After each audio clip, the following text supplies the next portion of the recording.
tous être écrasés. Un écrasement mondial arrive. Appelez votre sénateur, vite. Passez une loi. À bas l'écrasement mondial.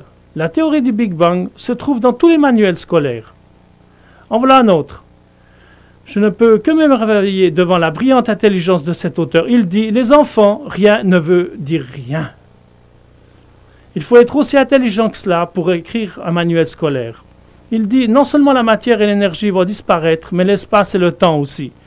Cependant, les physiciens avancent la théorie que l'état de vide, l'univers apparu en une gigantesque explosion. Quoi? Rien n'a explosé, nous voilà? Expliquez-moi cela. Voulez-vous? On trouve cela même dans la plupart des journaux scientifiques. Voici Science American. L'univers observable, c'est nous, pourrait avoir évolué d'une particule infinitésimale. En grec, cela veut dire un point. Il continue. Il est tentant d'aller un pas plus loin et spéculer que l'univers entier a évolué à partir de rien. Ils appellent cela science et ils le mettent dans un livre scientifique. J'appellerais plutôt un conte de fées et je le mettrai à la poubelle. C'est ridicule, mais c'est ce qu'ils croient et ils n'ont pas d'autre choix, excepté Dieu créa le ciel et la terre. Donc j'ai demandé au professeur de l'avion, monsieur, d'où vient ce point et que lui est-il arrivé par la suite?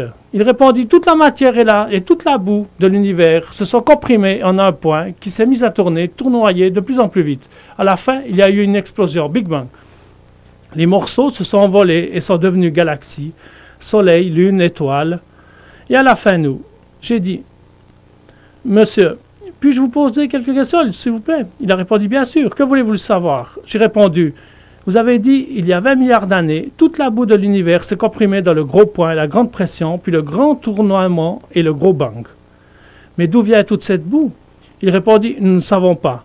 J'ai dit, si je vous dis qu'il y a à peu près 6000 ans, Dieu créa le ciel et la terre, vous me demanderez d'où vient Dieu?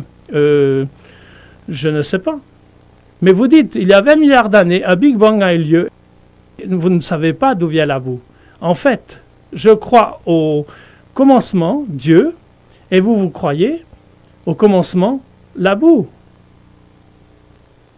Ne me dites pas que ma théorie est religieuse et la vôtre scientifique. Non, monsieur.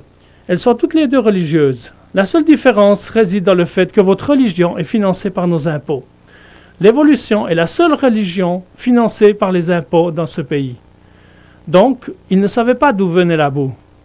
Je lui ai demandé, monsieur, puis-je vous poser quelques questions à ce sujet? Il répondit, bien sûr, que voulez-vous savoir?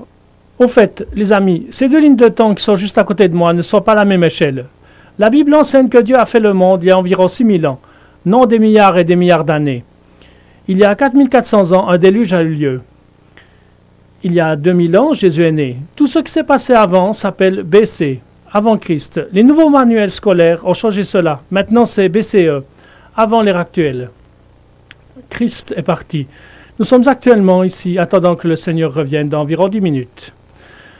Voilà la ligne du temps de l'évolution qui atteste que 20 milliards d'années auparavant, un Big Bang a eu lieu.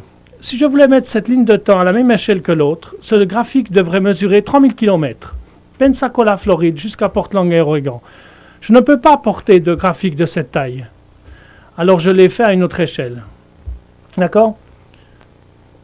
Le professeur, donc, ne savait pas d'où provenait la matière pour le Big Bang. J'ai dit, monsieur, c'est donc une religion? Il répondit, non, non, non. J'ai dit, pour moi, cela doit être une religion. Vous croyez en quelque chose, vous croyez en la matière, comme nous qui croyons en Dieu. Je ne vois pas de différence. Deuxième question, monsieur, d'où viennent les lois? L'univers est gouverné par des lois. La force centrifuge, l'inertie, la gravité, qui a fait ces lois? Qui a institué ces lois? Il nous répondit, nous ne savons pas non plus. J'ai dit, bien, d'où vient l'énergie?